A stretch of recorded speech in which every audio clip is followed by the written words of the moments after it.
Bonjour, on va se présenter rapidement toutes les trois avant de laisser la parole à Julie Martouzet qui va commencer. Moi, je m'appelle Marine Junot, je suis psychologue et équithérapeute et je travaille à l'association Neom. Ça fait faire la 5e année maintenant. Et moi, je suis Émilie Falquin-Rec, psychomotricienne et équithérapeute, et je travaille avec Neom depuis maintenant 2 ans et demi. Et je suis également en IME, en Institut médico-éducatif. Bonjour à tous, moi je suis Julie Martouzet, donc je suis équithérapeute, je suis la fondatrice de l'association Neom et membre du syndicat interprofessionnel des praticiens en médiation équine.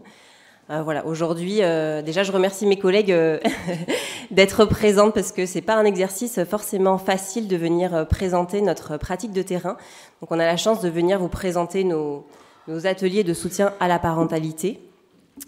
Je voulais juste introduire par une présentation rapide de l'association. Ah mince, c'est dans l'autre sens. Donc on passera un petit temps pour vous expliquer le contexte du projet dans lequel on intervient et après on approfondira aussi les temps de pratique et notamment la clinique et ce qu'on a pu éprouver sur le déroulement de ce projet qui a maintenant à peu près 1 an. Donc l'association Neom, c'est une association de loi 1901 qui a été créée en 2017 sur la région toulousaine. Voilà, le travail à l'association, c'est vraiment de pouvoir proposer des accompagnements dynamiques, évolutifs et pluridisciplinaires, puisqu'on travaille en équipe. Aujourd'hui, on est 7 équithérapeutes sur le terrain, sur différents centres autour de Toulouse, et on accompagne du coup un public très varié, avec notamment beaucoup de travaux et de pratiques au niveau des appels à projets et des projets sur le pôle insertion, mais pas que. Voilà, on développe aussi beaucoup de projets au niveau des politiques locales sur place. Voilà, je ne vais pas trop détailler l'association. Je voulais juste vraiment faire un point sur la dynamique de réseau. Ça nous paraissait important aujourd'hui de présenter l'association et son réseau pour expliquer qu'il y a vraiment un double niveau à envisager sur le travail de la médiation équine aujourd'hui, et c'est vraiment ce qu'on souhaite faire au niveau de l'association. Donc on a éprouvé, moi ça fait déjà plus d'une dizaine d'années que je fais de l'équithérapie sur le terrain, donc voilà, tout le travail qui va être effectué auprès des publics, des bénéficiaires, avec tout ce que ça comporte au niveau du cadre, des évaluations et des retours auprès des familles et des partenaires, mais il y a aussi le niveau du cadre et du contexte dans lequel on pratique qui permettent aujourd'hui de donner de la visibilité à tous les professionnels que nous représentons aujourd'hui et qui nous donnent aussi de la place dans les pouvoirs publics au niveau local mais aussi au niveau national. Alors j'ai essayé de schématiser un petit peu comment on s'implantait aujourd'hui au niveau de l'association. Donc c'est vrai que dans notre pratique de médiation équine, on a notamment de façon prégnante l'équithérapie, puisqu'on est majoritairement équithérapeute au sein de l'association et notamment sur ce projet-là. Nous avons donc l'équithérapie qui est au centre de tout ce qui va être issu du secteur médico-social, puisque comme on vous l'a présenté, on est issu de ce milieu-là. Et ensuite, avec notre compétence équine liée à nos formations longues en équithérapie, on a aussi tout le secteur équin qui fait partie de notre réseau actuel. Donc l'équithérapie se situant entre les deux.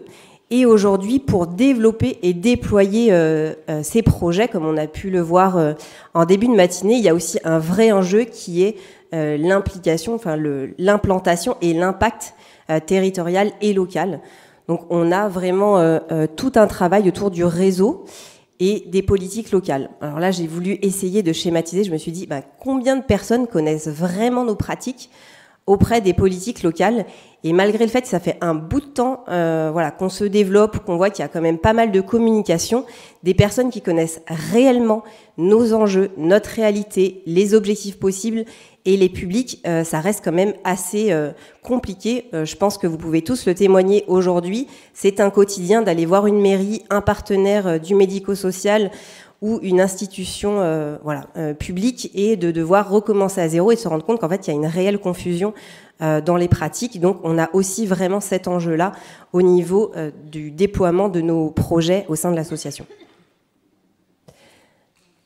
Ah, dans l'autre sens, c'est mieux. Voilà, donc là je voulais vous montrer vraiment la cartographie du réseau, en tout cas de la manière dont on travaille jusqu'aujourd'hui, qui représente vraiment les différentes strates partenariales qu'on a au niveau de l'association. Donc on a vraiment notre implication dans le tissu médico-social, mais pas que. On a vraiment aussi tout ce qui va être au niveau des formations, au niveau du milieu associatif local, qui est vraiment aujourd'hui très développé autour de nous. Et aussi, bien sûr, puisque c'est notre quotidien, tous les partenaires équins.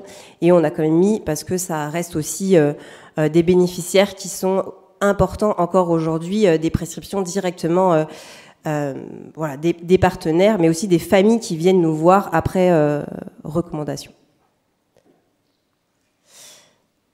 Donc le contexte de ce projet est issu vraiment de plusieurs années de pratiques de terrain. Donc nous, on a pu constater, donc aujourd'hui, on accueille à peu près 80 personnes sur une semaine de façon hebdomadaire sur les prises en charge en équithérapie.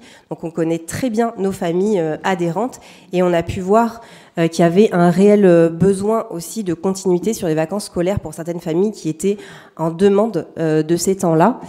On a vu aussi qu'il y avait beaucoup de personnes qui étaient démunies par rapport à la rencontre, la connaissance de lieux qui pourraient être adaptés et inclusifs pour toute la famille, une activité qui soit et attractive, pas juste être les uns avec les autres, mais vraiment stimulant pour la fratrie, pour les parents.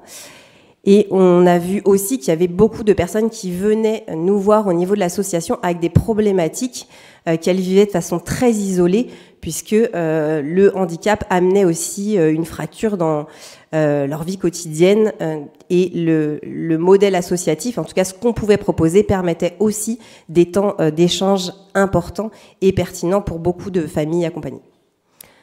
Donc la structure associative nous a permis de pouvoir porter ce projet auprès des pouvoirs publics, de le travailler de façon complémentaire, puisque c'est l'essence même de notre projet, et de pouvoir aussi le développer avec un panel important, puisque c'est vrai qu'aujourd'hui, en étant en structure associative, on a un panel d'adhérents relativement important, ce qui nous permet de constituer des groupes et de permettre une réelle mixité auprès des publics, qui, pour nous, est une valeur aussi très importante au sein de l'association.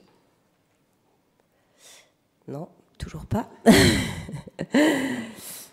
Alors, le contexte du projet, donc après avoir reconnu ou pris en compte en tout cas ce besoin constaté qu'on avait de nos familles adhérentes, puisque chacune de nos intervenantes passe du temps vraiment dans les transmissions, c'est un réel engagement de notre part, voilà, de s'impliquer aussi sur les projets globaux de chaque famille accompagnée.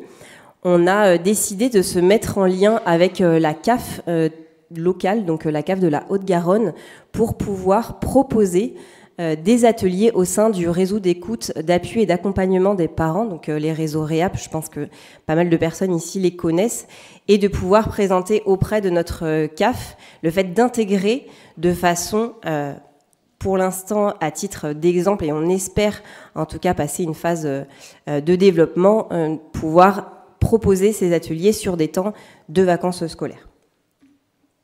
Non, toujours pas. Je vais arriver à la fin.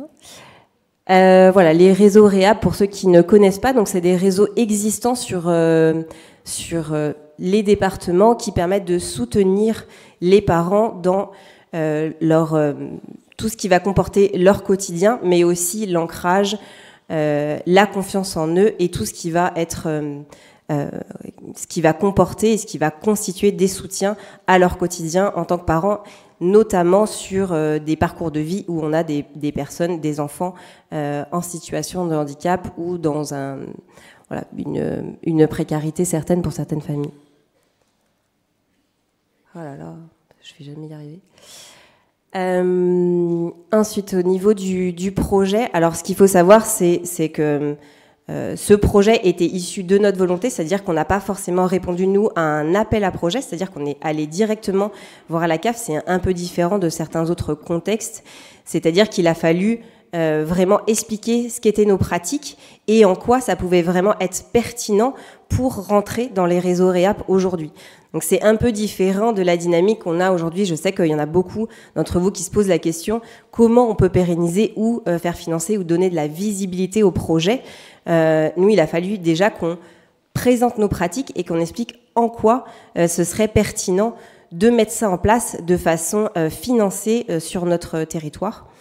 Donc on a proposé cette activité en valorisant notamment l'accessibilité pour tous, ce qui n'est pas le cas de toutes les thématiques qui sont proposées sur le réseau REAP, puisque c'est vrai que de par le contexte même de l'activité, c'est-à-dire des professionnels en capacité d'accueillir tous les publics, le fait d'être dans un contexte multisensoriel comme peut être le cas de la médiation équine et aussi d'avoir cette implantation locale, ça permettait vraiment de valoriser l'activité auprès des pouvoirs publics par rapport à d'autres activités existantes aujourd'hui sur le territoire. Oh là là. Ouais, je vais y arriver. Aujourd'hui, le projet donc a été validé sur notre territoire, et ce qui a été un enjeu quand même important, je pense qu'on l'a un peu évoqué en début de matinée, c'était de proposer donc un projet de médiation équine, mais en même temps de se dire on veut garder la couleur de notre projet et pas complètement absorber ce qui pourrait être notre activité dans un projet juste issu des politiques locales. Donc il a fallu défendre, et en tout cas c'est comme ça que aujourd'hui on le déploie. On a décidé pour l'instant de l'explorer qu'avec des familles adhérentes pour justement que ce soit pas une consommation d'activités, mais que vraiment il y ait une continuité thérapeutique sur les familles et les enfants qu'on accompagnait à l'année, de pouvoir de proposer ça avec 2 équithérapeutes pour avoir la richesse du regard croisé et en thérapie conjointe, et de valoriser aussi la mixité du public puisque on intègre tout type de handicap sur ces ateliers aujourd'hui. Voilà, je crois que c'est le moment où je vais passer la parole à mes collègues.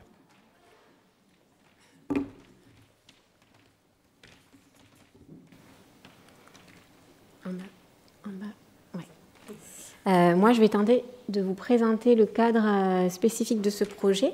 D'abord, en ce qui concerne la temporalité, ces ateliers, comme l'a dit Julie, sont proposés sur les vacances scolaires. Ce temps, en fait, permet aussi pour les familles de sortir un peu des contraintes d'un quotidien qui est parfois un peu lourd, avec, comme ce sont des enfants à besoins particuliers, beaucoup de prise en charge. Du coup, cette temporalité sur les vacances scolaires permet à ces familles d'avoir un peu plus de temps et d'avoir une disponibilité meilleure que si c'était en dehors de ces vacances. Pour ce qui est des espaces, on a choisi un lieu qu'on connaît bien puisqu'il est déjà partenaire de l'association NEOM, puisque c'est dans cet espace que se déroule une partie des séances d'équithérapie de l'association. C'est un lieu qui va permettre notamment de pouvoir avoir une certaine intimité dans les prises en charge et sur les ateliers, d'avoir des parties où on peut être un petit peu en groupe, mais des parties aussi qui se déroulent dans une sphère un peu plus privée. Le public, pour cette première phase d'atelier avec l'association, en fait, c'est un public qui est déjà accompagné, dont les enfants sont déjà accompagnés par l'association. Donc, c'est des enfants qui ont des besoins particuliers et des familles, du coup, qui ont déjà pu exprimer certaines difficultés dans l'accompagnement de leurs enfants ou dans la gestion du quotidien, avec parfois des problématiques de compréhension, des problématiques aussi d'épuisement du fait d'une suradaptation au handicap de leur enfant. Ce qui nous a permis de pouvoir réfléchir à des thématiques en fonction de ces retours des familles dans le cadre des accompagnements en équithérapie. On a pu ainsi réfléchir à des thématiques autour du faire ensemble, autour de la communication, autour des émotions. Ces ateliers sont encadrés donc par 2 équithérapeutes et accompagnés de bénévoles. L'enjeu dans ces ateliers, c'est de permettre à ces familles de pouvoir s'exprimer librement et progressivement, de prendre conscience de leur propre fonctionnement, de leurs propres ressentis et de leurs propres ressources. Donc, l'équithérapeute est alors dans une écoute et une disponibilité totale. Et là aussi, pour pouvoir reformuler quand nécessaire des situations, des expériences que les familles peuvent vivre. Pour finir, pour parler de ce cadre, évidemment, les partenaires équins, ce sont dans ce cas précis des poneys qui sont déjà connus des enfants, puisque ce sont aussi leurs partenaires dans le cadre de leur suivi. Donc il y a déjà une confiance qui est déjà établie entre l'enfant et le poney, et également entre la famille et le poney. Donc c'était déjà quelque chose d'assez facilitant pour démarrer ces ateliers. Je vais vous parler rapidement des objectifs.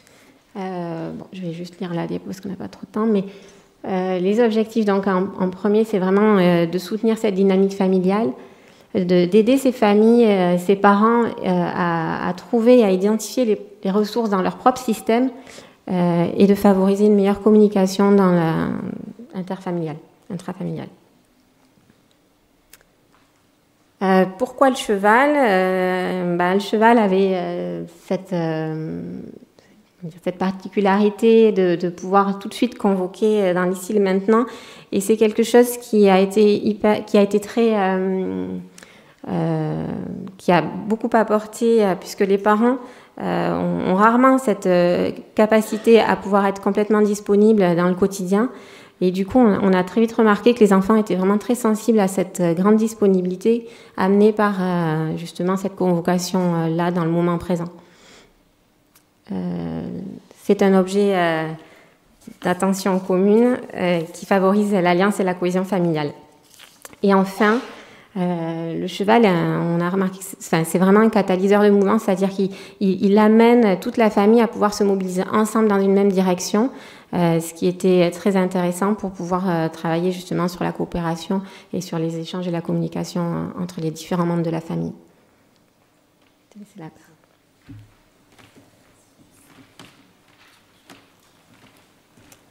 Alors, je vais faire un petit peu plus synthétique que prévu, mais on reste disponible pour après échanger bien sûr sur le sujet. On vous a mis quelques photos sur une illustration du dernier atelier qu'on a fait sur le thème des émotions, où on a un petit peu ciblé 3 émotions, je crois, la colère, la peur et la joie, qu'on a pu explorer au travers de différents ateliers avec les enfants, les parents et les poneys. Mais je vais passer pour poursuivre. Et on voulait aborder un petit peu les observations qu'on a pu faire, qui restent des observations qualitatives qui ont été corroborées par des retours des familles qu'elles ont pu nous faire par la suite. Mais dans ces ateliers-là, du coup, on a pu vraiment observer un changement de place et de rôle des enfants dans ces ateliers-là, qui deviennent un petit peu plus acteurs par leur familiarité au contexte et à la relation qui est déjà instaurée, relation de confiance déjà instaurée avec le cheval, et qui invite le parent à aller entrer dans son univers avec des parents qui venaient du coup questionner leur enfant et être curieux par rapport à leur connaissance et ce qu'ils connaissaient déjà du cadre et de la relation avec leur poney. Des parents qui observaient leur enfant évoluer avec le cheval pour eux par la suite pouvoir les imiter et ensuite pouvoir faire ensemble dans un même mouvement, comme pouvait le dire Émilie. Pour certaines familles, ça a été aussi l'occasion d'un changement de regard sur notamment certaines capacités de leur enfant. J'ai en tête une maman qui exprimait son étonnement de voir son fils évoluer avec une certaine autonomie dans notamment des gestes vis-à-vis de son poney ou l'enchaînement de séquences d'actions qui pouvaient être plus compliquées dans le quotidien. Et ça lui a permis en tout cas de le valoriser à de nombreuses reprises sur ces ateliers-là, et aussi de pouvoir le transposer dans le quotidien et amener petit à petit un regard différent sur les capacités et l'autonomie de son enfant. Et sur les thématiques qu'on a essayé de réfléchir et élaborer en amont, on a pu s'apercevoir que les rapports entre les enfants et les parents sur ces temps-là devenaient en tout cas un peu plus horizontaux, avec des parents qui étaient amenés et invités à s'exprimer au même titre que les enfants sur le ressenti, notamment sur la thématique des émotions par exemple, sur des situations d'inquiétude ou de peur, quelles étaient leurs propres stratégies et ressources en tant que parents, mais surtout en tant que personnes et en tant qu'êtres humains, pour pouvoir s'apaiser dans ce type de situation qui, dans le quotidien, est peut-être moins facile ou moins spontanée. Donc on a pu aussi s'apercevoir de cette horizontalité-là qui était possible dans ces espaces-temps. Pour vous parler un petit peu des perspectives auxquelles on réfléchit pour ce projet, alors elles sont à plusieurs niveaux. Déjà une évolution au niveau du contenu, avec notamment des thématiques qui vont être sûrement poursuivies, les émotions notamment. Ça a été très apprécié et très plébiscité par les parents et les enfants. Et d'autres thématiques comme notamment la confiance et l'estime de soi qu'on aurait envie de pouvoir explorer par la suite. Et petit à petit, on aimerait aussi inclure dans ces moments des temps un petit peu plus formalisés d'échanges entre les familles, ce qu'on a commencé à faire notamment sur la thématique des émotions, mais je pense que cet élément-là peut être aussi central dans ces temps où les familles se regroupent et puissent échanger autour d'une même questionnement et de même potentiellement difficultés au quotidien. Ensuite, au niveau de la communication, là, les thématiques ont été choisies une fois que les familles se soient inscrites sur les ateliers. Là, on pense un petit peu à faire l'inverse, c'est-à-dire à identifier les thématiques et les proposer pour que les parents puissent s'inscrire un peu en connaissance de cause et pouvoir surtout choisir les thématiques sur lesquelles peut-être elles auraient le plus besoin d'étayage. Et à plus ou moins moyen long terme, on aimerait aussi ouvrir du coup ces ateliers-là aux familles qui ne sont pas encore adhérentes à l'association. Alors ça changera un petit peu le cadre du projet et du contenu de ce qu'on vous propose ici, mais dans l'idée, c'est de pouvoir étendre ce projet-là et l'ouvrir à des familles extérieures à l'association. Je vais laisser la parole à Julie pour clôturer. On nous demande de clôturer. Je voulais juste clôturer par rapport au développement de ce projet, puisqu'il existe aujourd'hui beaucoup de contextes où sont développés les projets en médiation équine. Et c'est vrai que je voulais mettre aussi en avant les enjeux qu'il pouvait y avoir à développer ce type de pratique. C'est vrai que c'est important. Je pense que chacun d'entre nous peut voir à quel point les objectifs et les besoins de terrain sont aujourd'hui une réalité pour beaucoup de familles, pour beaucoup de praticiens et peut-être même des institutions avec lesquelles on travaille, mais de développer sans peut-être dénaturer ou ancrer la pratique de la manière à ne pas dériver pour le bien-être des publics accompagnés, mais aussi de nos partenaires équins. Voilà, je voulais finir là-dessus.